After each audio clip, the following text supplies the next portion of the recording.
Hey, how you doing today? I am Coach Ryan Finley from the VIPAR Pit. There's so much confusion going around with how to gain muscle today, and I want to give you just a stupidly simple program that you can follow for a long period of time and make progress towards your goals and know that you're making progress towards your goals. A lot of times you may be stuck spinning your wheels, you may be bouncing from program to program, you may just randomly see cool workouts on Instagram or YouTube and be like, I'm going to do that today. In the long term, every now and then that's fine. Shaking it up a little bit is no problem, especially from a mental standpoint. But you need to have a long-term structure in place that forces progressive overload across a wide variety of rep ranges in order to grow new muscle. So whether your goal is body fat loss or gaining muscle, in my opinion, you should really be on a muscle building program, because the same type of training that's going to help you gain muscle in a calorie surplus is what's going to help you retain muscle when you're in a deficit and trying to lose body fat. So this type of training structure is something that you can keep in for a really long time. I say it's a beginner program, but I've had a lot of guys who have had tons of years in the gym switch back to a simpler structure like this and all of a sudden start making progress again for the first time in a long time. So I'm gonna lay it out for you, super simple. You're gonna have a couple movement categories, 4 movement categories to be exact. Upper body pushing, upper body pulling, knee flexion or squatting based exercises, and hip hinging or posterior chain hamstring exercises. Within each category, you're gonna pick 3 different exercises. And those 3 exercises are going to be your bread and butter for the next, let's just say, 3 years, okay? So pick ones that are good for your structure, that don't cause you any pain, and that have some variety in their execution. Ideally some barbell movements, some machine movements. Then within, and I'm using a squat-based or a knee flexion-based exercise as an example.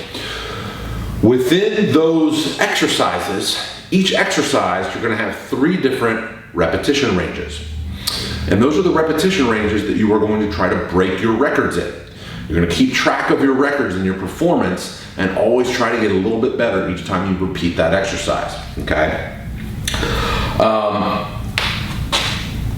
Let's just dive right in and then I'll explain a little bit more about the structure.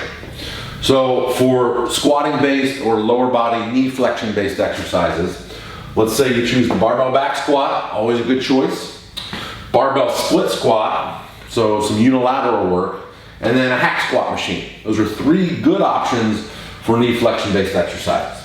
Now, with each category, you have 3 different rep ranges. For the back squat, for example, you have your 5 to 10 repetition max, your 10 to 15 repetition max, and your 15 to 20 repetition max. When you start this program, you're gonna start at the higher repetition range the first time you do it. So the first time you go in and you do your back squat, you're gonna do 3 work sets. And by work sets, it's really on the last one that you're really pushing for. The first 2 are more extended warm-ups, let's say. So you're gonna do an easy set, a moderate set, and then a PR set where you're trying to break your record. The first time you do this, you're gonna try to find your first number in the rep range. So let's say I go in and back squat, I'm throwing out numbers. Let's say I think I can do 225 pounds for 15 reps on the back squat, approximately. My first set, I'll probably do maybe 135, let's say, and I do 15. That's my easy set. My moderate set, let's say, is 185 for 15. And then I load 225 on the bar and I give it everything I got, okay? Let's say I get 16. Okay, cool.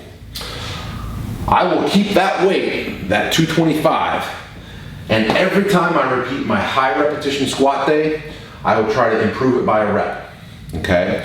So I know that 225 by 16 is, let's say, my PR for the back squat. Next time I do my high rep squat, I want to try to do 17 or maybe 18, okay? You want to try to set a new record in that exercise. Once you get to the top of the rep bracket, so let's say my third high rep workout, I come in and I do 225 for 20. Now I increase the weight and go back to 15. So now I go to say 245. And man, 15 is a struggle, but that's my new weight. And then the next time I repeat it, maybe I can get it for 16 and 17. And eventually, I'll be able to do 245 for 20. Guess what happens then? I go up a little bit more, maybe 265, etc. You get the point. Now, ideally, you're going to do this, your first exposure to the back squat, you'll find your 15 weight, roughly, and just keep track of it. And it should be conservative at first. Give yourself some legs to run the program. The next time you go in, you'll find your 10, which should be easier since you know about how hard your 15 is. And the third time you go in, you'll try to find your 5. And then at that point, you just cycle through the sessions and you can pick and choose at will. So one day you may go in and start warming up and go, man, I feel strong today. I'm gonna try my heavy day. Or maybe you go in and you're like, the last thing you wanna do is feel the weight of the earth crushing down on your soul for a super heavy set of 5 or 6. So maybe you wanna push that 15 to 20 number, okay? There's some wiggle room there. You could also choose to plan it out a little bit. You could do 3 weeks of this rep bracket, followed by 3 weeks of this rep bracket, followed by 3 weeks of this rep bracket. You could plan an alternation. You could plan to go medium, light, heavy. Lots of options, okay? But the point is, you're tracking your progress and you're always trying to improve, okay? Now, where do the other exercises fit in? Well, I'm glad you asked. Your other exercises, you have the ability to tailor your rep ranges. I suggest selecting some exercises where it's better to go heavy and others where you can go higher repetition. So barbell split squat, you can keep roughly the same repetition maximum, and these are for each leg. So it's 5 RM each leg, up to 20 RM each leg. The fun comes in when you start throwing in different rep ranges. So in our hack squat, for example, I tend to prefer those for higher repetitions. So my rep ranges for that are 10 to 15 RM, 20 to 25 RM, and 30 to 40 RM, okay?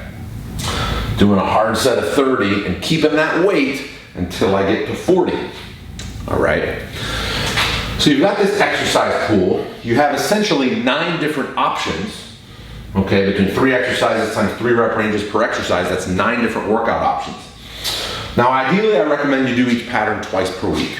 Okay, you could maybe even do it 3 times per week. And you're simply gonna rotate through these based on feel, all right? You could rotate on them, you could walk in the gym that day and say, what do I feel like? Man, I don't know if I can put a heavy weight on my back, but I can do a barbell split squat. I can do some unilateral work. Or man, I'm not feeling super stable today. I don't wanna do anything with a barbell, so I'll do my machine work today. That's called auto-regulation of training. But the key is you're always trying to push for better across all rep ranges. And know yourself enough to know where you want to wimp out.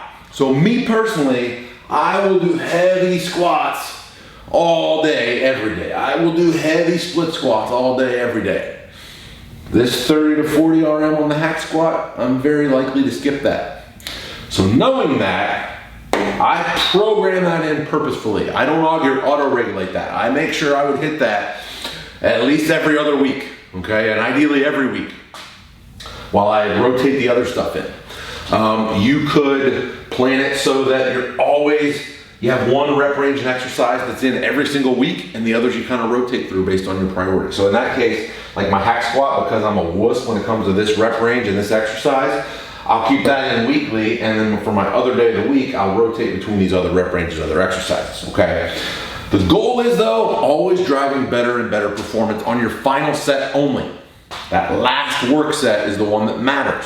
The other ones are 2 warm-up sets to build up to that. Those are somewhat inconsequential. You still need to do them to prepare the body, but the last set is the one that matters, okay? So, you've got your 3 exercises per pattern. You've got 4 patterns: upper push, upper pull, squat based, and a hinge based.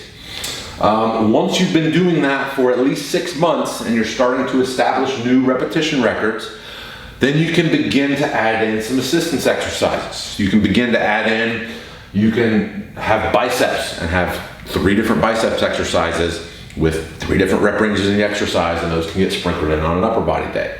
You can have some deltoid work. You can have some calf work. The key is those aren't the main ingredients. The 4 main patterns with the 3 exercises per pattern are your main ingredients to your recipe. Those are non-negotiable. Those are the most important. Those need the most attention. 2 to 3 times per week for each category, keep track, drive it up over time. I promise you, if you eat well enough, you get enough protein and enough calories, and you continue to drive your PRs in your exercise, you will grow new muscle. If you add 150 pounds to your 20 RM over the next 3 years, you will be larger, okay? You will have more muscle. You will have more strength. And this is very, very simple, okay? Some people like to be very programmed and calculated. If that's you, you may plan out longer cycles based on this. So you can even, you don't even, and I know I'm throwing a lot at you here. I'm making the simple complex, but I'm just showing you the flexibility of this program. You could weave in exercises, so you could start, maybe you could start and do 3 weeks or 4 weeks of nothing but barbell split squats as kind of a preparation phase and improving these. Then you could switch to the back squat for 4, 6, 8 weeks, running through these rep cycles, and then switch to the hack squat for another 4, 5, 6, 8 weeks, building that up, and then go back to the split squat. The point is, no matter how you structure it, whether all the exercises are in all the time, or whether you block it out in certain phases, as long as you don't vary from the recipe and you track your progress and improve every time you repeat that exercise or that movement pattern, you're gonna improve your muscle mass, you're gonna improve your strength. Okay, so I hope this gives you an idea of how to structure your programs. Again, within these repetition brackets, you are not afforded the opportunity to increase the weight until you go from the bottom of the rep bracket to the top. Once you reach the top, then and only then do you get to increase the load. Okay, just keep it simple. Keep it simple. Hope you like this program. I hope you give it a shot. I am Coach Ryan Finley from the VIPAR Pit. This program is so simple that it's stupid, all right? It's stupidly simple. So please enjoy it responsibly, kick some butt. And if you like these videos, please hit subscribe below. I'll catch you next time.